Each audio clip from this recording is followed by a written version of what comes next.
प्रतिनिधि सभा तथा प्रदेश सभा चुनावमा म सुनिल रिजाल चन्द्रगिरी नगरपालिका 13 स्थायी निवासी काठमाडौँ क्षेत्र नम्बर 9 बाट आज यहाँहरुमाझ काठमाडौँ क्षेत्र नम्बर 9 बाट मैले औपचारिक रूपमा प्रतिनिधि सभा सदस्यमा आफ्नो उम्मेदवारी घोषणा गर्दछु।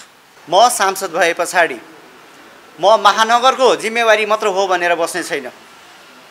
मैले महानगरलाई कसरी हुन्छ आफ्नो शहरलाई व्यवस्थित पार्नलाई त्यहाँ आवाज उठाउने सुर होइन भनेदेखि जनतासँगै आएर सडकमा उभिनसम्म म तयार हुनेछु। स्वतन्त्र सांसद आएर के चाहिँ गर्न सकिन्छ, के चाहिँ गर्न सकिन्छ भनेर एउटा प्रश्न उठ्ने गरिन्छ। आजसम्म ती प्राइभेट बिल ल्याउने हो भनेदेखि, प्राइभेट विधेयक ल्याउने हो भनेदेखि, निजी विधेयक ल्याउने हो भनेदेखि सांसदले के चाहिँ गर्न सक्दैन।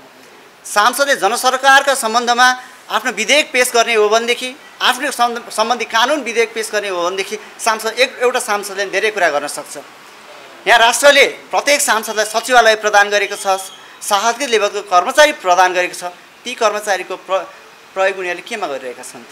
सङ्घीय सरकार रहेको स्थान बाहिर हेर्न गयो भने फोहोर मैला डुङ्गुर छ, जताततै नाक थुनेर हिँड्नुपर्ने अवस्था आएको छ। त्यसमा के महानगरपालिकालाई मात्र दोष दिएर बस्ने हो त? के महानगर प्रमुखको मात्रै भूमिका हो त? सङ्घीय मन्त्रालय, सङ्घीय सांसदको ती फोहोर मैला व्यवस्थापन लगायत विकास निर्माण, सहर विकासमा उहाँहरूको ध्यान जानु पर्दैन छ? सोच बदल्नुहोस्, खुसी आफै मिल्छ। स्वभाव बदल्नुहोस्, इज्जत आफै मिल्छ। कसैको पाउ पर्न जरुरी छैन। यहाँ सही बाटो रोज्नुहोस्, गन्तव्य आफै मिल्छ। हो, अबको समय भनेको तपाईँ हामीले आफ्नो सोचलाई परिवर्तन गर्ने बेला आएको छ र सही गन्तव्य चुन्ने बेला आएको छ। त्यसैको लागि आगामी मङ्सिर हुन गइरहेको संसदीय चुनाव, प्रतिनिधि सभा तथा प्रदेश सभा चुनावमा म सुनिल रिजाल चन्द्रगिरी नगरपालिका 13 स्थायी निवासी काठमाडौँ क्षेत्र नम्बर 9 बाट आज यहाँहरुमाझ जति पनि उपस्थित हुनुभएको छ, मिडिया सहकर्मी, मेरा छरछिमेकी, मेरा दाजुभाइ दिदीबहिनी, मेरा उपस्थित बुवा भान्जा भान्जी सबैको अगाडि चाहिँ काठमाडौँ क्षेत्र नम्बर 9 बाट मैले औपचारिक रूपमा मेरो संविधान सभा, प्रतिनिधि सभा तथा प्रदेश सभा निर्वाचन अन्तर्गत प्रतिनिधि सभा सदस्यमा आफ्नो उम्मेदवारी घोषणा गर्दछु। यी सँगसँगै मैले आफ्ना संविधानको भाग 8 मा सङ्घीय व्यवस्थापिका, 14 मा प्रदेश व्यवस्थापिका, 18 मा स्थानीय व्यवस्थापिकामा संसदको परिकल्पना गरिएको छ र सोही अनुसार संविधानको भाग 84 मा प्रतिनिधि सभा तथा प्रदेश सभाको परिकल्पना गरिएको छ र भौगोलिक तथा जनसङ्ख्याको हिसाबमा 165 वटा प्रत्यक्ष निर्वाचित तथा 110 समानुपातिक गरी 275 उम्मेदवारहरूको छनौट गरिएको छ र त्यही अन्तर्गत रहेर मैले प्रत्यक्ष उम्मेदवारको आफ्नो घोषणा गरिरहेको छु। यही सम्बन्धमा मैले आफ्ना एजेन्डा सहित र आफ्नो प्रतिबद्धताहरू प्रस्तुत गर्न गइरहेको छु।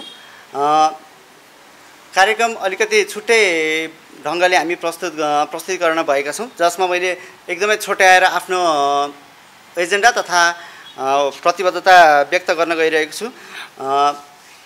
यी प्रतिबद्धता र एजेन्डा व्यक्त गर्नु अगाडि स्वतन्त्र सामाजिक न्याय र सङ्घीय लोकतान्त्रिक गणतन्त्र स्थापनाका क्रममा शहीद हुनुभएका सम्पूर्ण शहीदहरूप्रति म आफ्नो हार्दिक श्रद्धाञ्जली व्यक्त गर्न चाहन्छु र म आफ्नो एजेन्डा प्रस्तुत गर्न गइरहेको छु।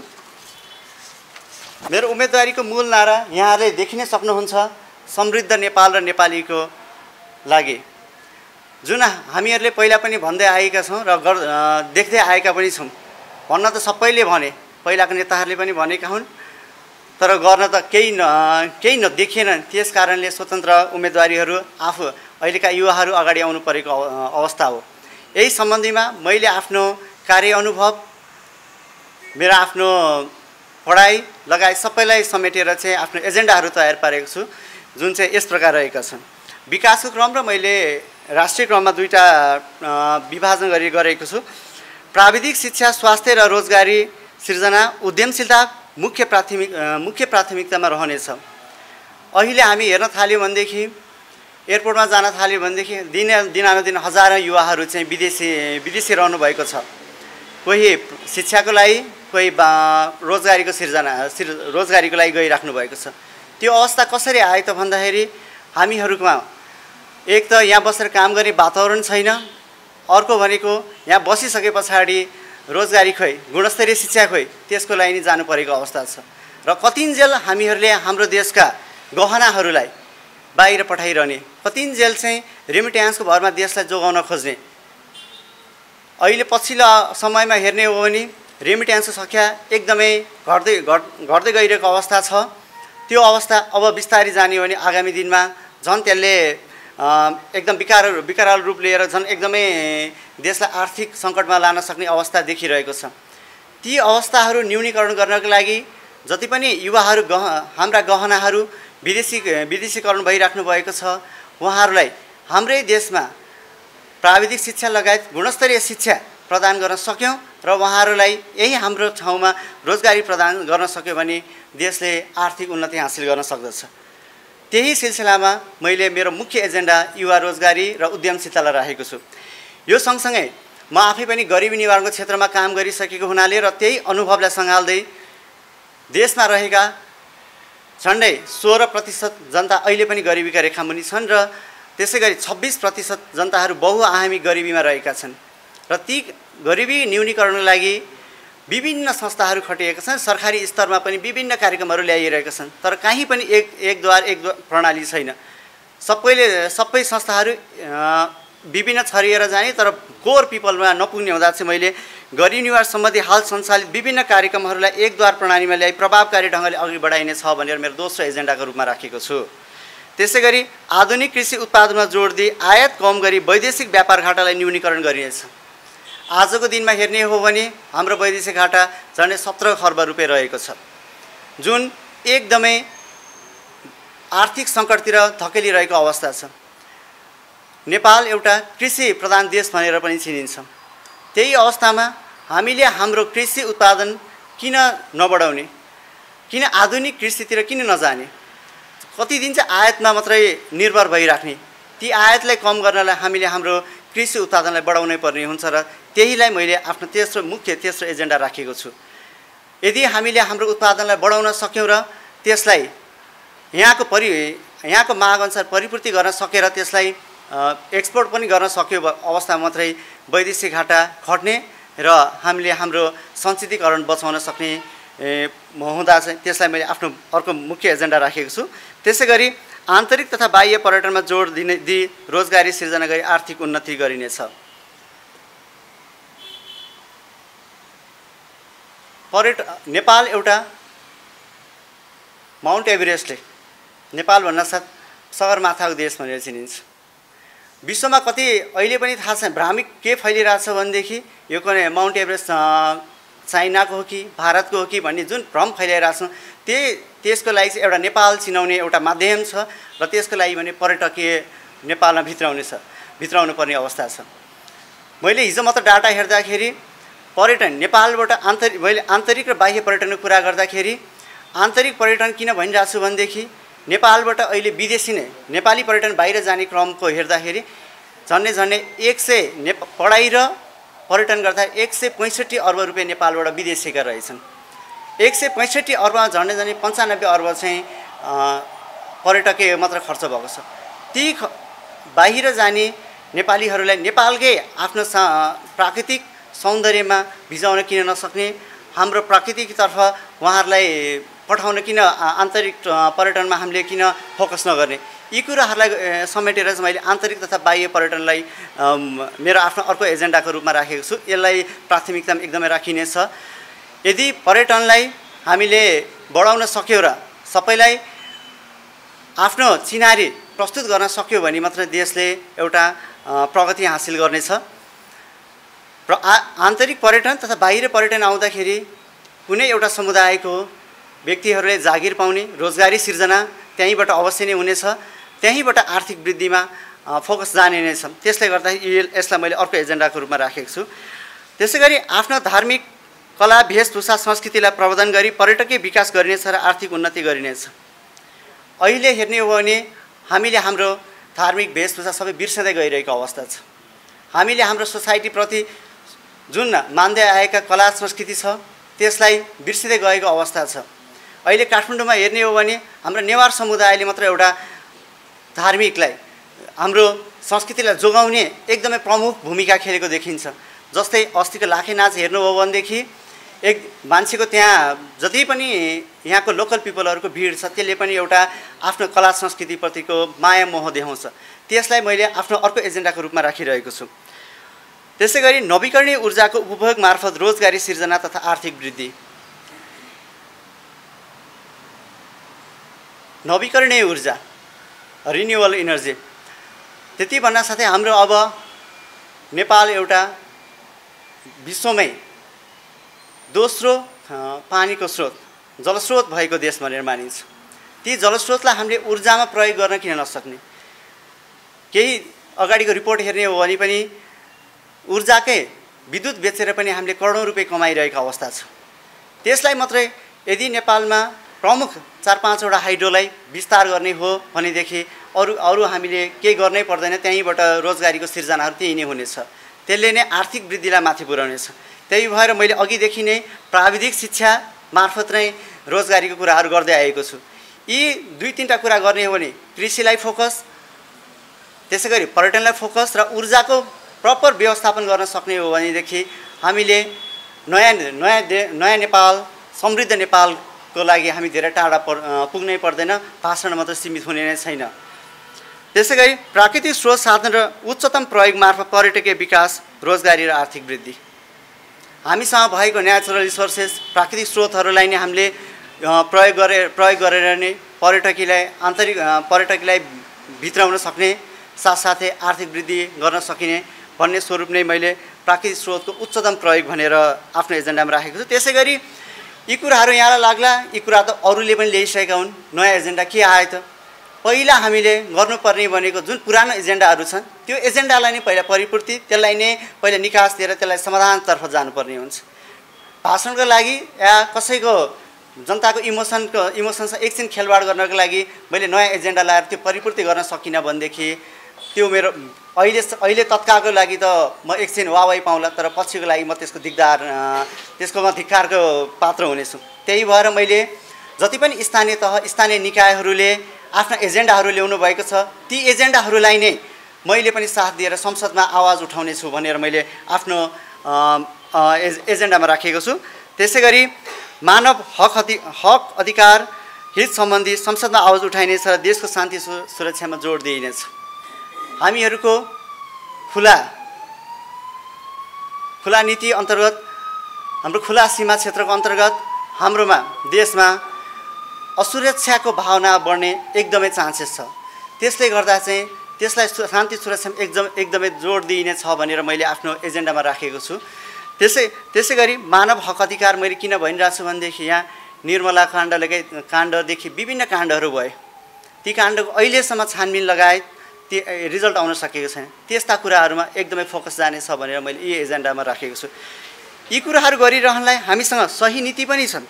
सही नीति पद्धति कार्यक्रम कार्यान्वयन मार्फत राष्ट्रको विकास गरिनेछ भनेको छ। हामीसँग नीति नभएको होइन, नीति पनि छ, तर त्यहाँ हामीसँग सिस्टम पनि छ। सिस्टमको त्यहाँ प्रपर कार्यान्वयन हुन सकेको छैन, प्रपर युटिलाइज हुन नसकेको कारणले गर्दाखेरि चाहिँ मैले आफ्नो पद्धतिलाई फोकस गरिरहेको छु।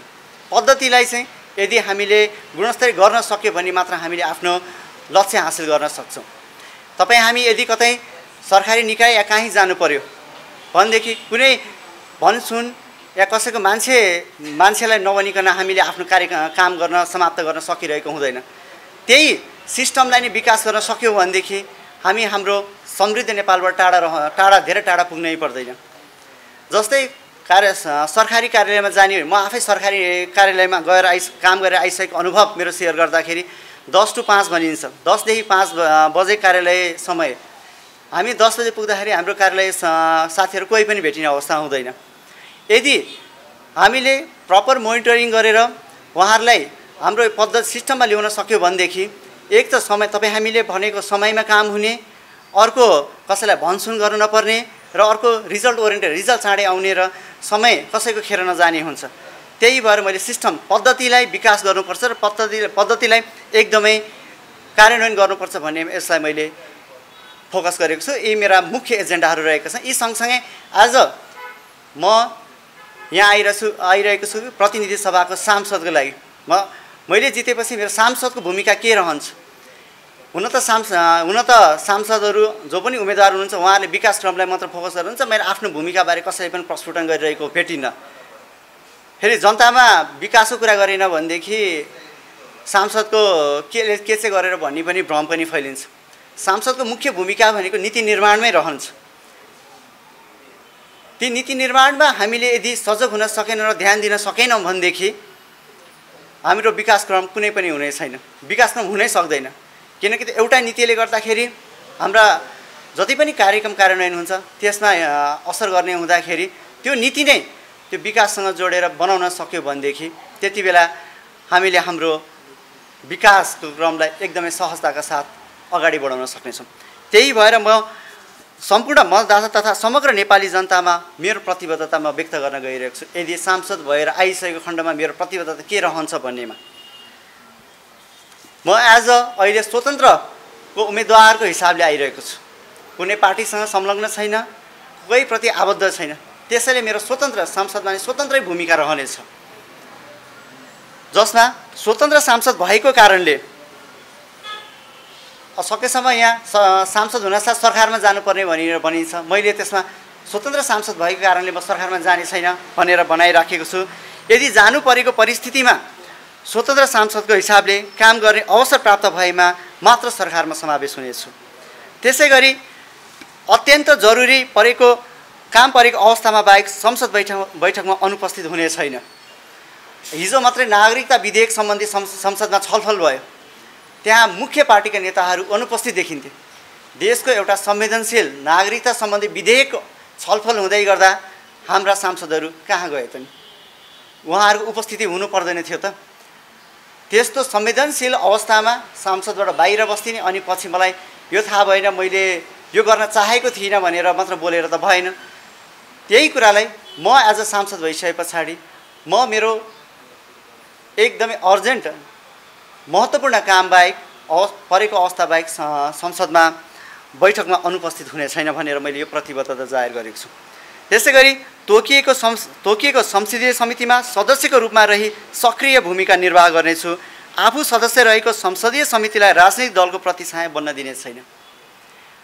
हामीले केही समय अगाडि बजेट निर्माण क्रममा अर्थमन्त्रीको सहभागिताको क्रमदेखि प्रधान न्यायाधीशका घटनाक्रमहरू पनि सुनेका हौँ। एज अ संसदीय समितिमा सदस्यहरू भइसके पछाडि उहाँहरूको स्वतन्त्र भूमिका रहनु पर्थ्यो। त्यो स्वतन्त्र भूमिका कहाँ देखियो त? हो, म सांसद भए पछाडि म संसदीय समितिमा रहँदा म त्यहाँ स्वतन्त्र भूमिका निर्वाह गर्नेछु। त्यसै गरी त्यहाँ कुनै पनि दलको प्रतिछाया पर्ने दिने छैन र निष्पक्ष ढङ्गले छानबिन तथा निष्कर्ष रिपोर्ट प्रतिवेदनहरू पेश गर्न मेरो आफ्नो भूमिका रहनेछ। त्यसै गरी सुशासन, भ्रष्टाचार नियन्त्रण, पारदर्शिता वृद्धि, मानव अधिकार प्रवर्धन, जनउत्तरदायी शासन व्यवस्था, मूल्य नियन्त्रण, वातावरण संरक्षण, प्राकृतिक स्रोत साधनको सदुपयोग, प्रदूषण नियन्त्रण, बजार अनुगमन जस्ता जनसरकारका विषयलाई विद्यमान कानुनमा गर्नुपर्ने परिमार्जन तथा नयाँ विधेयक आवश्यक पर्नेमा नयाँ विधेयकहरूको निजी विधेयक प्राइभेट बिलको रूपमा संसदमा पेश गर्नेछु। नेपालको झन्डै 30-32 वर्ष संसदीय इतिहासमा अहिलेसम्म 3वटा भन्दा संसदीय प्राइभेट बिल कसैले पनि जारी गरेको देखिँदैन। सांसदको भूमिका के हो त? के सरकारले ल्याएको विधेयकमा मात्र समर्थन गर्ने हो त? सांसदले आफ्नो भूमिका निर्वाह गर्नु पर्दैन? सांसद स्वयंले पनि त आफ्नो विधेयक ल्याउन सक्छन्। त्यो आजसम्मको कुनै सांसदले गरेका छन् त? ती कसैले पनि गरेका छैन। संसदीय अभ्यासमा जहिले पनि सार्वजनिक बिल र प्राइभेट बिल, पब्लिक र प्राइभेट बिल गरी दुईटा विधेयक हुन्छ। त्यसमा एउटा सरकारले ल्याउने जुन राष्ट्रसँग सम्बन्धित, सुरक्षा निकायसँग सम्बन्धित, आर्थिकसँग सम्बन्धित जुन सरकार आफैले स्वयं पेश गर्छ। त्यसबाहेक विकास क्रमको कुराहरूमा सांसद आफ्नै भूमिका रहन्छ कि उनले आफ्नो विधेयक पेश गर्न सकुन्। यहाँ भन्ने के गरिन्छ भनेदेखि एकजना सांसद स्वतन्त्र सांसद आएर के चाहिँ गर्न सकिन्छ, के चाहिँ गर्न सकिन्छ भनेर एउटा प्रश्न उठ्ने गरिन्छ। आजसम्म ती प्राइभेट बिल ल्याउने हो भनेदेखि, प्राइभेट विधेयक ल्याउने हो भनेदेखि, निजी विधेयक ल्याउने हो भनेदेखि सांसदले के चाहिँ गर्न सक्दैन। सांसदले जनसरकारका सम्बन्धमा आफ्नो विधेयक पेश गर्ने हो भनेदेखि, आफ्नो सम्बन्धी कानुन विधेयक पेश गर्ने हो भनेदेखि सांसद एउटा सांसदले धेरै कुरा गर्न सक्छ। यहाँ राष्ट्रले प्रत्येक सांसदलाई सचिवालय प्रदान गरेको छ, शासकीय लेभलको कर्मचारी प्रदान गरेको छ। ती कर्मचारीको प्रयोग उनीहरूले केमा गरिरहेका छन्? ती विधेयक निर्माणको लागि गए पछाडि आफूले एज अ एउटा इन्डिभिजुअल प्राइभेट बिल त ल्याउन सकिन्छ नि, त्यो कसैले पहल गर्न सकेका छन्। त्यसमा मेरो प्रमुख भूमिका जानेछ, जुन मैले भ्रष्टाचार निवारण, मानव अधिकार सम्बन्धी कुराहरू गरेँ, विकास क्रमहरूसँग गरेँ। एज अ म इन्डिभिजुअल एउटा मात्र सांसद भएर जाँदा पनि म प्राइभेट बिल निजी विधेयक ल्याउनमा मेरो प्रमुख भूमिका जानेछ। त्यसै गरी संसद पदलाई प्रत्यक्ष वा अप्रत्यक्ष रूपमा दलाली गर्ने, विकास बजेटको दुरुपयोग गर्ने आदि कार्य गरी अनियमित कमाइ गर्ने साधन बनाउने छैन। यहाँ के हुन्छ भनेदेखि सांसद भइसके पछाडि कि त मन्त्री नै हौँ, कि त कहाँबाट कसरी हुन्छ फाइदा नै जुटौँ, ती बाहेक यहाँ कसैको ज्यान जाँदैन। तपाईँ पनि भोलि पर्सि मलाई प्रश्न आउने गरेको, तपाईँ पनि भोलि पर्सि सांसद भएपछि कि त मन्त्री नै बन्ने होला कि त्यसभन्दा अरू काम त हुँदैन। अब यहाँ हामीले केही समय अगाडि संसदमा विभिन्न सांसदहरू बोलेका पनि देखेका छौँ। उहाँहरूको एजुकेसन लेभल, उहाँहरूले प्रस्तुतिकरण पनि देखेका छौँ। उहाँहरूले आफ्नो संविधानप्रति कतिको आफ्नो नलेज रहेछ भन्ने कुरा प्रस्फुटन गरिसक्नु भएको छ। उहाँहरू ती व्यक्तिहरूले अघि मैले भन्दै गरेको निजी विधेयकको बारेमा के चाहिँ भन्नुहुन्छ, के चाहिँ गर्नुहुन्छ, कस्तो विधेयक चाहिँ ल्याउनुहुन्छ त? त्यही भएर म आफै त्यहाँ गइसकेपछि आफ्नो कार्यक्षेत्रभन्दा बाहिर गएर कुनै पनि अनियमित कार्यमा संलग्न हुने छैन भनेर फेरि पनि यो प्रतिबद्धता यहाँहरूसँग जाहेर गर्न चाहन्छु। महँगी मूल्य वृद्धि, कालोबजारी नियन्त्रण गर्न तथा कम गुणस्तरका विकास निर्माण रोक्न एवं फोहोर मैला व्यवस्थापन, वातावरण संरक्षण तथा जस्ता कार्यमा हरपल तैनात हुनेछु। आज काठमाडौँ देशको राजधानी, सङ्घीय सरकार रहेको स्थान बाहिर हेर्न गयो भने फोहोर मैला डुङ्गुर छ, जताततै नाक थुनेर हिँड्नुपर्ने अवस्था आएको छ। त्यसमा के महानगरपालिकालाई मात्र दोष दिएर बस्ने हो त? के महानगर प्रमुखको मात्रै भूमिका हो त? सङ्घीय मन्त्रालय, सङ्घीय सांसदको ती फोहोर मैला व्यवस्थापन लगायत विकास निर्माण, सहर विकासमा उहाँहरूको ध्यान जानु पर्दैन छ? म सांसद भए पछाडि म महानगरको जिम्मेवारी मात्र हो भनेर बस्ने छैन। मैले महानगरलाई कसरी हुन्छ, आफ्नो सहरलाई व्यवस्थित पार्नलाई त्यहाँ आवाज उठाउने सुर होइन भनेदेखि जनतासँगै आएर सडकमा उभिनसम्म म तयार हुनेछु। आज सङ्घीय मन्त्रालयले, सङ्घीय सांसदहरूले के भनिराखेका छन् भने यो त महानगरको जिम्मेवारी उसले गरेन, श्री बालेनले गरेन, बालेनको भूमिकै रहेन, बालेन अनसक्सेसफुल भयो। कसरी हुन्छ उहाँहरूलाई अनसक्सेसफुल स्वतन्त्र उम्मेदवारहरूलाई कसरी हुन्छ बाहिर पुर्याउन, यो माहौलबाट बाहिर निष्कासन गरेर एउटा प्रमुख भूमिका खेलिरहनु भएछ। त्यसमा तपाईँ हामी सबै सजग हुनुपर्ने अवस्था आएको छ। देशको राजधानी केही समय अगाडि जापानिज टेलिभिजनले नेपालको काठमाडौँको फोहोर भनेर प्रदूषण देखाइरहेको थियो। ती अवस्था देख्दाखेरि हामीले के जुन मैले पर्यटनको विस्तारको कुरा गरेँ त्यो सम्भव छ त? देश विदेश अन्तर्राष्ट्रियले, माहौलले, अन्तर्राष्ट्रिय जगतले के हेरिरहेका छन् त? ती सांसद या देशका प्रधानमन्त्रीलाई सबैको त्यसमा भूमिका रहनु पर्दैन? त्यसमा मैले अहोरात्र खटेर आफ्नो आवाज उठाउने छु। त्यसै गरी लोभ, प्रलोभन तथा दबावमा सर्वसाधारणको धर्म परिवर्तन गर्न दिने छैन। सबैले मानि आएको आफ्नो सनातन धर्मको सम्मान र आदर गर्नेछु। यहाँ अहिले विश्व समुदाय नै आफ्नो आफ्नो धर्म परिवर्तन गराउन लागि परेको स्थिति छ।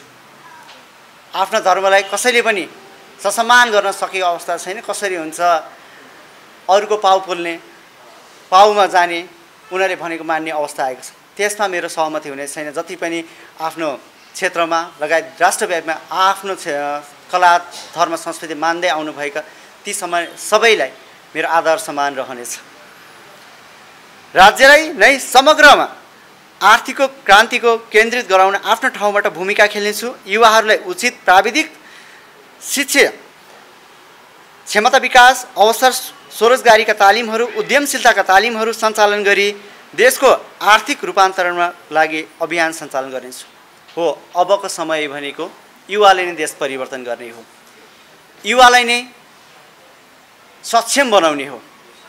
जति पनि विदेशीका युवाहरू छन् उहाँहरूलाई विदेशी नरोकेर आफ्नै देशमा केही गर्नुपर्छ भन्ने भावना जगाउन नै सक्यौँ भने मात्रै देशले आमूल परिवर्तन आउनेछ। अघि मैले भन्दै गर्दाखेरि रेमिट्यान्सको कुरा गरेँ। विदेशीका युवाहरूले रेमिट्यान्स भित्राउँछ, यहाँको नेताहरूले त्यसैमा रमाउने अवस्था आएको छ। म आफै स्वयं कुनै देश गएर आउँदाखेरि हामीले यहाँबाट अनस्किल्ड म्यान पावर, उनीहरूलाई डेभलपमेन्टको लागि, विकासको लागि चाहिने म्यान पावर लिएर गएका हुन्छ। र दुबई, कतार लगायत सबै देशहरू हेर्ने हो भने आज विकसित भइसकेका छन्। अब ती बिस्तारै नेपालमा फर्काउने अवस्था आउँदैछ, फर्किरहेका पनि छन्। अहिलेको अवस्थामा विदेशबाट आउने रोजगारीको अवस्था पनि एकदमै कम हुँदै गएको अवस्था छ। अब बिस्तारै आगामी दिनमा हेर्दै जाने हो भने शून्यमा नजर्ला भन्न सकिन्न। उनीहरूले स्किल म्यान पावर बाहेक अरू लान्छन्, प्राविधिक शिक्षित म्यान पावर बाहेक अरू लान्छन् भन्न सकिन्न। त्यसले गर्दाखेरि जति पनि विदेशीका र जति पनि स्वदेशमा फर्किरहनु भएको छ उहाँहरूले विदेशमा कमाउनु भएको स्किललाई, आफ्नो श्रमलाई, सिपलाई नेपालमा सही सदुपयोग गर्न सक्यौँ भने, उहाँहरूलाई त्यो वातावरण बनाइदियो भने मात्र देशले आमूल परिवर्तन आउनेछ र आर्थिक वृद्धि हासिल गर्नेछ। त्यसै गरी शिक्षक, कर्मचारी, पेसाविद तथा विद्यार्थीहरूलाई राजनैतिक दलमा संलग्न हुन अनिवार्य जस्तो बनाएको परिवेश विरुद्ध उभिनेछु। यी सम्पूर्ण क्षेत्रमा राजनीतिक निषेध गर्न कानुन पेश गर्नेछु। अहिले हामी जता हेर्न गयौँ भने पनि जुन अवस्थामा जुन क्षेत्रमा जाँदा पनि राजनीतिले प्रवेश पाइसकेको छ।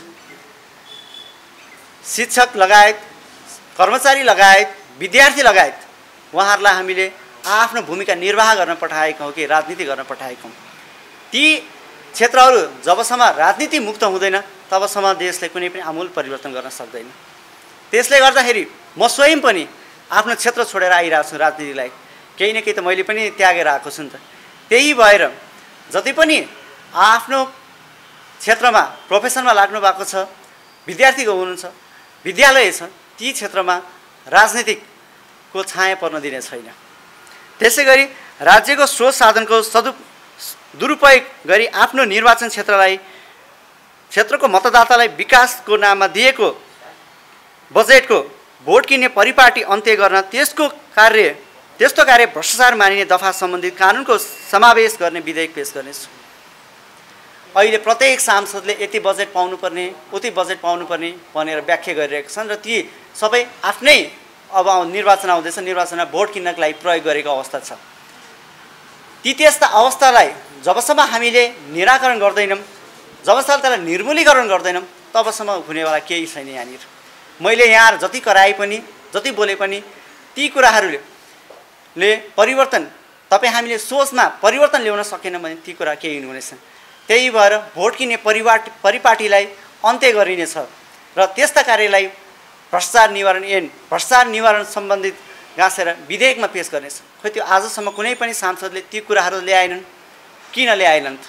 किनकि त सबैजना त्यसैमा लिप्त भएको अवस्था छ। त्यसले गर्दाखेरि ती सबै यदि विधेयकमा पार्न सक्छ त्यसले हामी आफैलाई असर गर्छ कि भन्ने स्वरूप ती कुराहरू समावेश भएको छैन।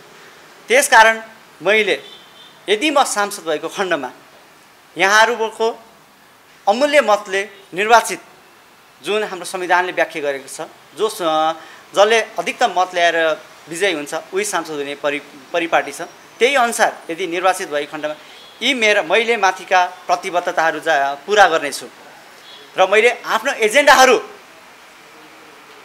सकेसम्म